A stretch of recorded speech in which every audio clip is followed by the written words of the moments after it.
नमस्कार दोस्तों, मैं doctor Rajat Kelkar, advance laparoscopic surgeon, we care hospital Rohtak से आप सब लोगों का स्वागत करता हूं। तो आज हम लोग पाइलोनेडल साइनस के बारे में बात करेंगे। तो पाइलोनेडल साइनस एक्चुअली होता क्या है? ये जो प्रॉब्लम है वो कॉमनली देखा जाता है यंग पेशेंट्स में। जनरली 18 से 30 ईयर्स के बीच में ये प्रॉब्लम होती है। तो एक्चुअली ये प्रॉब्लम होती क्या है? जो आपकी पीछे बैकबोन होती है, जो उसका सबसे निचला हिस्सा होता है, तो उसमें धीरे धीरे, क्योंकि बटक क्रीज होती है, फ्रिक्शन होता है, स्वेटिंग होती है, हेयर ग्रोथ जिन पेशेंट्स में ज़्यादा होती है, तो उससे वहाँ पे इन्फेक्शन क्रिएट होने लग जाता है। इन्फेक्शन की वजह से जो वहाँ के हेयर होते हैं उनका in growth toward skin start हो जाता है, जिसकी वजह से अंदर जो हेयर होते हैं वो स्किन के अंदर ग्रो करने लग जाते हैं, जिससे क्या होता है, ट्रैक बनने लग जाता है इनसाइड ऑफ द स्किन और अंदर कैविटी बन जाती है। अब उस कैविटी में पस बनती है, हमारे हेयर रेसिड्यू पड़ा रहता है, स्वेट पड़ा रहता है और ऊपर एक ओपनिंग क्रिएट हो जाती है, जिसको हम पाइलोनेडल साइनस विद सिस्ट बोलते हैं। तो जब वो अंदर की कैविटी फुल हो जाती है तो फिर वो रप्चर हो जाती है, जिससे पेशेंट को डिस्चार्ज होने लग जाता है, पस आने लग जाती है, वाटरी कलेक्शन आने लग जाती है।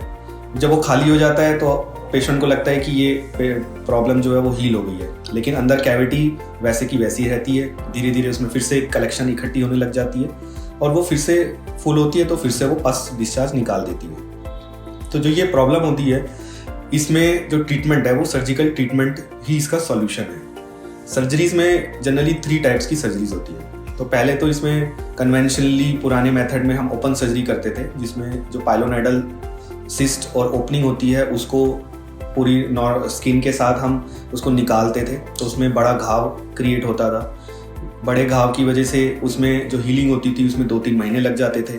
उसमें बेड रेस्ट आपको ज़्यादा करना पड़ता था, ब्लीडिंग होती थी, आपको कॉम्प्लेक्स ड्रेसिंग्स करानी पड़ती थी और उसमें फिर आपको उल्टा लेटे रहना पड़ता था और काफ़ी प्रॉब्लम होती थी। तो दूसरी जो सर्जरी होती है वो फ्लैप सर्जरी उसको बोलते हैं। तो इसमें हम क्या करते हैं कि जो आपकी पाइलोनेडल साइनस और कैविटी होती है उसको ओपन सर्जरी द्वारा ही पूरा निकालना पड़ता है और उसमें फिर हम आपकी साइड की स्किन को उठा के इस एरिया को कवर कर देते हैं, जिसको हम फ्लैप बोलते हैं। तो फ्लैप में रिस्क कई बार होते हैं कि वो जो हम फ्लैप उठा के यहाँ रखते हैं वो कई बार उस एरिया को सूट नहीं करता और वो ब्लैक पड़ सकता है। फिर उसमें हमें और प्रिकॉशंस फॉलो करनी पड़ती हैं कि आपको उल्टा लेटे रहना पड़ता है, बेड रेस्ट करना पड़ता है और उसकी भी जो हीलिंग होती है वो काफ़ी स्लो होती है। अब इसमें जो तीसरी सर्जरी है, जो अभी लेटेस्ट और एडवांस टेक्निक द्वारा चल रही है, उसको हम कहते हैं लेज़र सर्जरी। तो लेज़र सर्जरी जो पाइलोनेडल साइनस में हम लोग करते हैं, उसमें एक फ़ायदे ये होते हैं कि उसमें हमें ओपन सर्जरी नहीं करना पड़ता, उसमें आपका पूरा घाव नहीं निकालना पड़ता।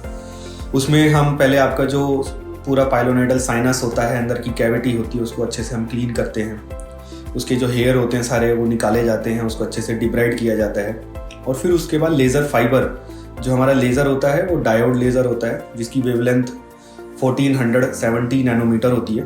तो लेज़र फाइबर द्वारा हम साइनस कैविटी में जाके जो सारे उसके ट्रैक्ट्स होते हैं, टनल होते हैं, उनको लेज़र तकनीक के द्वारा उनको पूरा जला दिया जाता है। तो इस लेज़र टेक्निक का फ़ायदा ये होता है कि आपको ओपन सर्जरी इसमें अवॉइड हो जाती है।